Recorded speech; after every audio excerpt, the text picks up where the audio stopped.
Olá, boa tarde a todos. Vocês estão bem? Vai ser o primeiro vídeo do ano de 2023, então desejo a todos um feliz ano novo e que 2023 seja melhor que 2022. Para aqueles que não me conhecem, eu sou Ricardo de Lima Pérez, sou aqui de Sorocaba, que fica no interior de São Paulo. Esse é o canal Trocentos Assuntos. Então, o tema de hoje vai ser um pouco sério, né? Visto que dos últimos acontecimentos que aconteceu tanto no Brasil como nos Estados Unidos, de morte de pessoas negras, né? De que evidentemente tanto o Brasil como os Estados Unidos, por serem países continentais, Estados Unidos o quarto maior e o Brasil o quinto maior do mundo, logicamente que tanto o povo americano como o povo brasileiro são racistas e racismo estruturais, mas eu vou falar isso daí mais pra frente. O que eu vou falar aqui são as coisas que aconteceu no passado nos Estados Unidos, a chamada Era do Linchamento, que foi de 1882 a 1968, principalmente no sul dos Estados Unidos. Infelizmente, muitos negros eram linchados e eram de maneira injusta, né?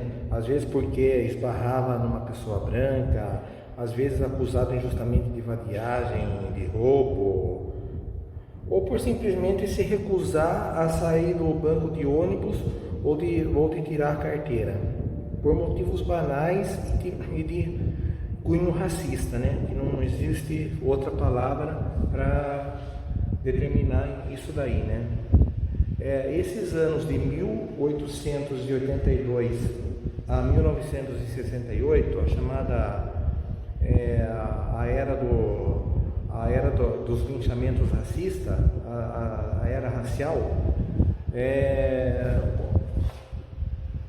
a Associação do Progresso para Pessoas de Cor, a chamada NAACP, na sigla em inglês, eles fizeram um levantamento que entre os anos de 1882 a 1968, mais de 4.400 negros foram mortos injustamente. Sejam homens, mulheres, crianças, eram massacrados, né? Sempre foi uma população massacrada, né? Eu vou falar para vocês aqui alguns casos que eu andei pesquisando aqui no Google. Um deles é do Luther Robert, que aconteceu em 1904. Luther Robert, juntamente com a sua mulher, foi cercado por uma multidão. Seus dedos foram arrancados tanto dele como da sua mulher e depois jogados na multidão. E se não bastasse nisso, penduraram eles numa árvore, os dois, e depois de morrer enforcado, foi queimado. E a multidão lá se deliciava com essa cena, né? Porque os linchamentos nos Estados Unidos muitas vezes eram divulgados pelos jornais da época, né? E como que era como que o povo reagia, né? A população branca, que era rica, ela dominava a classe elitizada dos Estados Unidos e era grande apoiadora e incentivadora dos linchamentos de pessoas negras, infelizmente. E as pessoas brancas, pobres, era o que? Tinha essa maneira de apoiar o linchamento de pessoas negras, grande maioria, porque tinha branco que não apoiava, né? Sempre é bom frisar que nós não podemos generalizar as coisas. Mas os brancos pobres que apoiavam era porque viam concorrência negra em sentido de emprego e de ganhar dinheiro, visto que a população negra era muito maior do que a população branca no sul dos Estados Unidos. Um outro caso também que chama atenção, esse foi pior, né? É de um adolescente chamado Ernest Till, que foi em 1955. Esse adolescente tinha 14 anos. E ele foi acusado injustamente pela Caroline Dohan, quando ia visitar os pais dele numa região rural dos Estados Unidos. Não vou lembrar aqui o nome da cidade, mas aí eu vou colocar o nome aqui para vocês pesquisem. Ela fez acusações pesadas contra ele, que falou palavra de baixo calão, palavra de cunho sexual, e que tentou agarrar à força. Aí o marido dela e mais o meio-irmão dela sequestraram um menino de 14 anos, uma criança de 14 anos, ficou 3 dias no cativeiro, tomando uma surra, sendo espancado e inchado, depois um tiro na cabeça. Então foi isso, que a população negra sofreu muito nos Estados Unidos, e sim, inúmeros casos, né? Nós podemos ver filmes como Até que a Fuga Nos Separe, que os dois negros, o Eddie Murphy e o Mark Lawrence, que apesar de ser uma comédia filme, mostrava um cunho social nos Estados Unidos, né? Mostrava lá o quanto o país é racista, que foram acusados justamente por roubo. Ou um filme de história real, do boxeador Hurricane, que foi interpretado pelo Denzel Washington, os dois filmes de 1999, mas que pode ainda é atual nos dias de hoje, né? Infelizmente, né? Que também foi acusado justamente de ter matado uma pessoa, injustamente. Inclusive ele perdeu o título, acho que de meio pesado, né? Deve ser isso.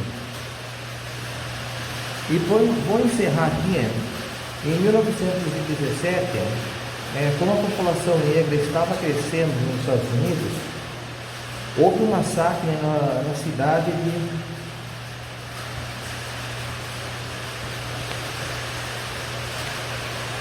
West St. Louis, em 1917, no estado de Illinois. O que aconteceu? A população branca se reuniu revoltada e foram 3 dias de massacre com as pessoas negras de forma injusta, covarde e que não eles tiveram impossibilidade de defesa. Nesse massacre de 1917, em torno de 39 negros morreram, entre homens, mulheres e crianças. Isso porque foi uma estimativa, né? Mas tudo leva a crer que foi muito mais do que 39 pessoas, né? Ou 69 pessoas. Mas eu vou colocar aqui o site das pesquisas, né? Que é do canal BBC do Brasil, e que fala desses casos aqui, caso você esteja interessado. Eu vou fazer um vídeo que não estava falando no começo sobre o racismo no Brasil e nos Estados Unidos. Nós somos racistas, infelizmente o Brasil é racista. Aquela imagem que o Brasil não é racista, não, é mentira.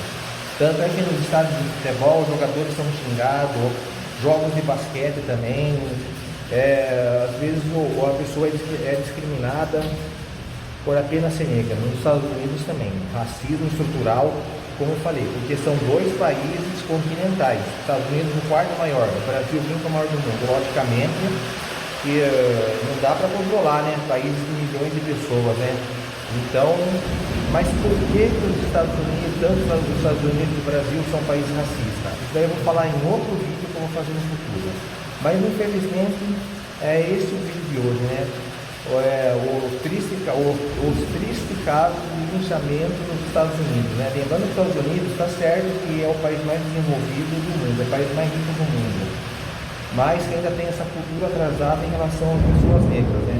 E, infelizmente o racismo lá é muito grande, tá bom? Se você gostou do vídeo, dê um joinha, curte e, se possível, se inscreva no meu canal, ok? Ricardo de Lima Pérez, Sorocaba, São Paulo.